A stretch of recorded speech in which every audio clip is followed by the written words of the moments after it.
Vamos ouvir então o que disse o presidente eleito Jair Bolsonaro logo após o resultado das urnas. O pronunciamento de Jair Bolsonaro você acompanha agora aqui na TV Cidade Verde.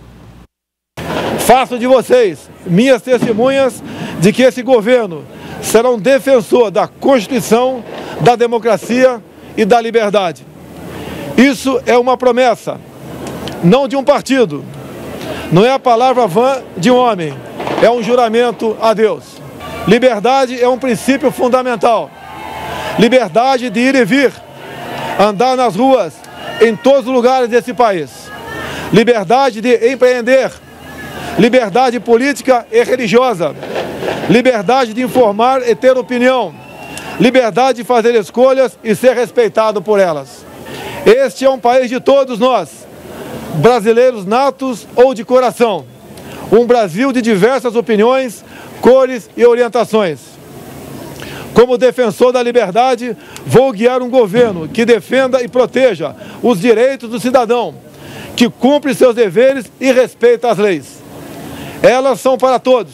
O governo federal dará um passo atrás, reduzindo a sua estrutura e a burocracia, cortando desperdícios e privilégios, para que as pessoas possam dar muitos passos à frente. Nosso governo vai quebrar paradigmas. Vamos confiar nas pessoas. Vamos desburocratizar, simplificar e permitir que o cidadão, o empreendedor, tenha mais liberdade para criar e construir o seu futuro. Vamos desamarrar o Brasil. Outro paradigma que vamos quebrar. O governo respeitará de verdade a federação. As pessoas vivem nos municípios. Portanto, os recursos federais irão diretamente do governo central para os estados e municípios. Colocaremos de pé a Federação Brasileira. Nesse sentido, é que repetimos que precisamos de mais Brasil e menos Brasília. O Estado Democrático de Direito tem como um dos seus pilares o direito de propriedade. Reafirmamos aqui o respeito e a defesa desse princípio constitucional e fundador das principais nações democráticas do mundo. Emprego, renda e equilíbrio fiscal é o nosso compromisso para ficarmos mais próximos de oportunidades e trabalho para todos. Quebraremos o ciclo vicioso do crescimento da dívida, substituindo-o pelo ciclo virtuoso de menores déficits, dívida decrescente e juros mais baixos. Isso estimulará os investimentos, o crescimento e a consequente geração de empregos. O déficit público primário precisa ser eliminado o mais rápido possível e convertido em superávit. Este é o nosso propósito.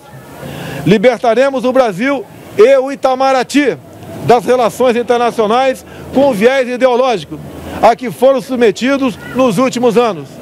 O Brasil deixará de estar apartado das nações mais desenvolvidas.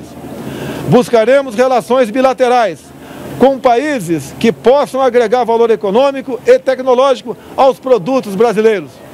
Nesse projeto que construímos, cabem todos aqueles que têm o mesmo objetivo que o nosso.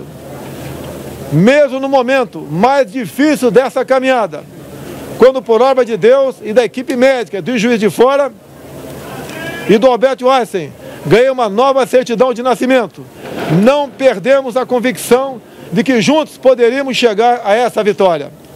É com essa mesma convicção que afirmo, ofereceremos a vocês um governo decente, que trabalhará verdadeiramente para todos os brasileiros. Somos um grande país e agora vamos juntos transformar esse país em uma grande nação. Uma nação livre, democrática e próspera. Brasil acima de tudo, Deus acima de todos. Muito obrigado. É o primeiro pronunciamento de Jair Bolsonaro, que é um discurso que ele não é emotivo, é um discurso firme, né, que mantém a coerência com aquilo que Jair Bolsonaro fez ao longo de toda a campanha. E Elivaldo Barbosa, sinais claros, né, de tentativa de desburocratizar, tentativa de facilitar a vida do investidor, do empresário, para gerar mais empregos e tentar destravar algumas coisas no Brasil. É um aceno que ele fez desde o início da campanha e que foi se reforçando na medida em que ele e as ideias de Paulo Guedes foram se aproximando, né, Erivaldo? Exatamente, reafirmou aí as questões relacionadas ao desenvolvimento econômico, a retomada do desenvolvimento econômico, desburocratizar, desamarrar o país, até essa expressão que ele utilizou, para exatamente colocar o Brasil com suas potencialidades a serviço, de fato, do desenvolvimento. Agora, é claro que são declarações gerais, né? Isso vai ser motivo de medidas, de esmiuçar isso em detalhes, de que forma prática. Ele não poderia também anunciar já medidas que já desenvolverá nos primeiros dias de mandato. Mas o princípio geral é exatamente esse: desburocratizar, tornar o Estado uma máquina mais leve, capaz de induzir o desenvolvimento da economia.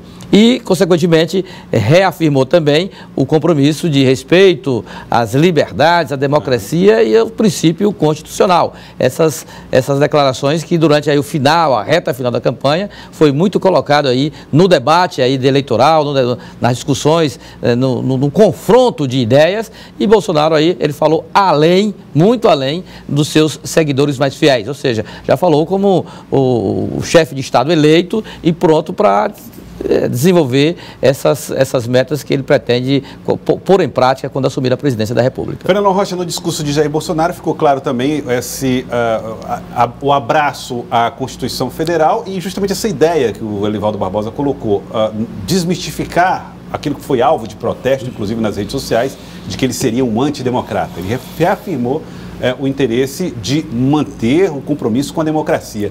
E no discurso também está lá como é que vai ser a relação do Brasil com os outros países, com o estrangeiro, inclusive o Itamaraty. O que ele quis dizer exatamente naquele momento? Bom, a gente tem que olhar nesse discurso. Primeiro, um discurso que tenta desmistificar a ideia do autoritário, na medida em que ele defende as liberdades e defende o resguardo, o respeito à Constituição e às instituições. Tem um aspecto que é importante, que é a ideia de um novo pacto federativo, quando ele diz que vai dialogar direto com estados e municípios, que ele diz o povo vive nos municípios. Então, essa ideia de descentralização, ninguém tem uma clareza de como isso vai ser feito, porque o natural é que passe por, inclusive, uma reforma fiscal. Uhum. Então, é algo que mexe com muita gente e não é muito fácil, mas é um passo importante que passa por uma ideia de descentralização. E quando ele dá uma ideia de que com as ferramentas que já tem, pode politicamente já trazer um pouco dessa ideia. Exatamente. Carregar recursos direto para o município. Isso é tudo que os prefeitos gostariam de ouvir. E quanto à questão do Itamaraty, claramente algo que ele já tinha confronto com a política do período PT, que ao invés de priorizar a relação com as grandes nações, Estados Unidos, Alemanha, buscou uma relação que a gente diria que é a relação leste-oeste, ao invés de ser norte-sul, né? E ele diz que vai restabelecer a relação com as grandes nações do planeta, deixando de lado o que ele chamou de uma relação ideológica que teria norteado o Itamaraty e as relações comerciais do Brasil com o mundo. Isso quer dizer o quê? Uma crítica ao que ele identifica no governo Lula e Dilma como uma relação que estaria mais pautada pelo ideológico e não os interesses econômicos do país. E isso bate com a fala já de hoje de Paulo Guedes, onde ele diz que o Mercosul é muito mais uma preocupação ideológica do que comercial para o Brasil.